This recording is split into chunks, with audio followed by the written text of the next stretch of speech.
Subscribe करें हमारा official YouTube channel और बेल आइकन दबाकर पाएं सभी नोटिफिकेशन। उप सचिव स्तर के अधिकारी को कोरोना पॉजिटिव आने के बाद मची हलचल के बीच CM Jairam Thakur self quarantine में काम कर रहे हैं। गुरुवार उन्होंने अपने आवास ओक ओवर से ही सीएम जयराम ठाकुर ने वीडियो कॉन्फ्रेंसिंग के माध्यम से 208 करोड़ की लागत से दून विधानसभा क्षेत्र के विभिन्न विकासात्मक कार्यों का शुभारंभ एवं शिलान्यास किया। सीएम ने 2 करोड़ 23 लाख की लागत से दसों माजरा के लिए संपर्क मार्ग पर सिरसा नदी के ऊपर गरडल पुल और 76 लाख रुपए की लागत से बग्गूवाला अप्रोच सड़क पर पुल का लोकार्पण किया।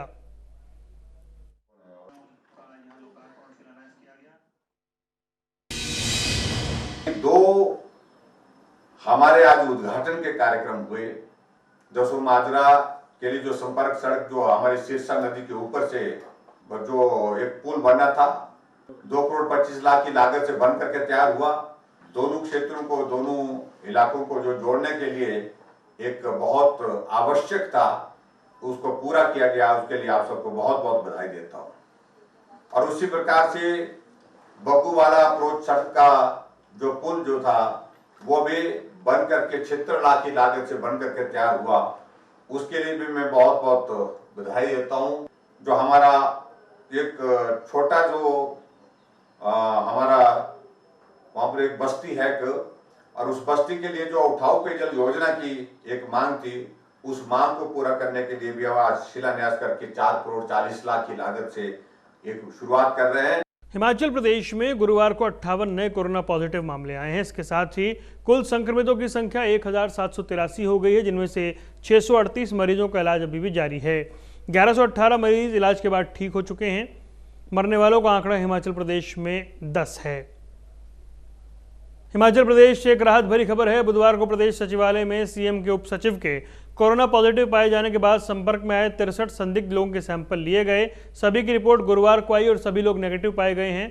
फिलहाल अभी के लिए सभी लोग होम क्वारंटीन हैं और इन सभी अफसरों और अधिकारियों के 6 दिन बाद फिर से कोरोना जांच की जाएगी।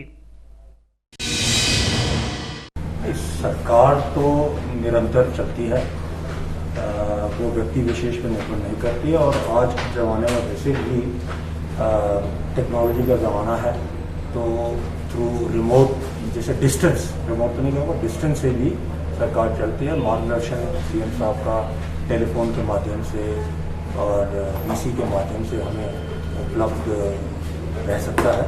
तो अभी वैसे भी सीएम साहब क्योंकि होम क्वारंटाइन में है तो सीधा संपर्क उनसे नहीं, बट फ़ोन पे मैं जैसे उनसे संपर्क में हूँ और लोग भी जिनको दिशा निर्देश चाहिए वो भी संपर्क में। तो इसलिए सरकार के चलने की कोई इसमें चिंता नहीं है, सरकार चलेगी। और जहाँ तक सचिवालय की बात है, तो सचिवालय के लिए बहुत पहले जब ये महामारी शुरू हुई थी तभी में SOP जारी किए गए थे। उसमें पूरा वर्णन किया गया है कि किस प्रकार से किस स्थिति में कैसे निपटा जाएगा।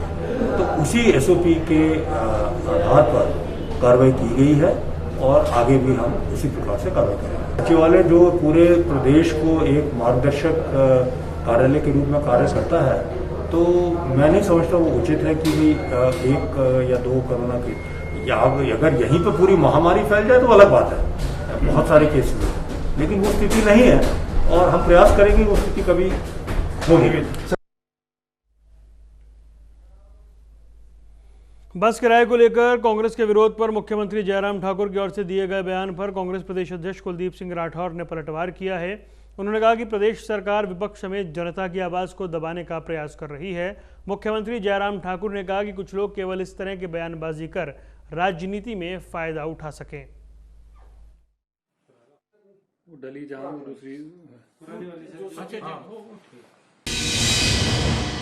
कुछ लोग महज राजनीति पर इस स्तर पर गुजर गए, करने पर आ गए, जहां इस संकट के क्षण में बहुत सारी चीजों में, बहुत सारी बातों को छोड़ना चाहिए।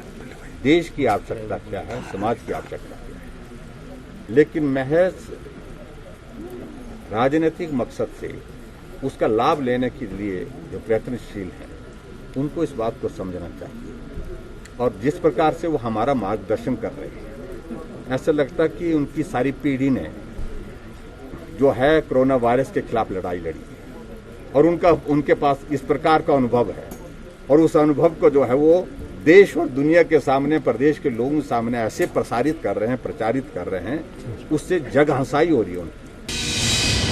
तो हमने बस किराए का मुद्दा उठाया, ये जनता की आवाज़ थी और जनता हमसे अपेक्षा करती है कि हम इस मामले को उजागर करें। हमने किया भी, लेकिन मुख्यमंत्री जी का ये कहना कि विपक्ष के लोग जो है कोरोना पे इस तरह ज्ञान दे रहे हैं जैसे उनके जो पूर्वज हैं वो बहुत ज़्यादा जानकार रहे हैं। तो मैं ये पूछना चाहता हूँ, पूर्वज तो भारतीय जनता पार्टी के ज़्यादा जानकार हैं, तभी तो आज मामले जो हैं देश में 10 लाख से ऊपर चले गए, भारतवर्ष तीसरे नंबर पे पहुंच गया।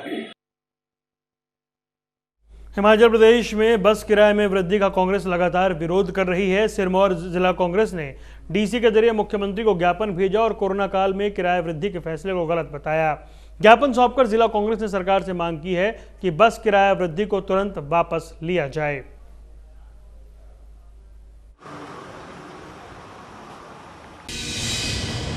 सरकार ने कुछ समय पहले ये निर्णय लिया और 25% किराया पहले भी बढ़ाए गए और उसके बाद 25% किराया अभी और बढ़ गए, तो लगभग 50% जो किराए में वृद्धि हुई है।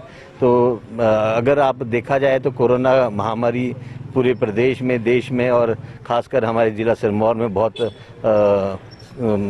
उच्च सीमा में इस वक्त फैली हुई है और हम बोलना चाहेंगे कि हर एक नागरिक, जो छोटे से छोटा नागरिक है, उसका भी योगदान कोरोना में रहा है सरकार को, चाहे वो पैसे से हो, चाहे वो उनका कोई राशन पानी का समर्थन हो, तो उन्होंने सरकार को पूरा अपना समर्थन दिया है।